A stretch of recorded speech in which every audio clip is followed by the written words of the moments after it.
అపర్యాప్తం తదస్మాకం బలం భీష్మాభిరక్షితం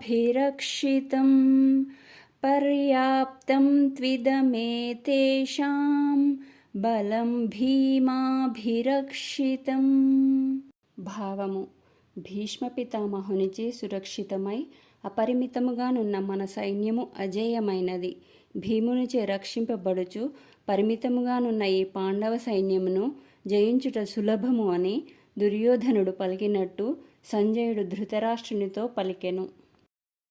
అయనేషు చ సర్వేషు యథాభాగమవస్థితాః భీష్మమేవాభిరక్షन्तు భవంతః సర్వ ఏవ హి. భావము: కనుక మీరందరూ మీ మీ స్థానములలో సుస్థిరముగా నిలిచి అన్ని వైపుల నుండి నిశ్చయముగా భీష్ముని రక్షించుచుండుము అని దుర్యోధనుడు తన యుద్ధవీరులతో పలికినట్టు సంజయుడు ధృతరాష్ట్రునితో పలికెను.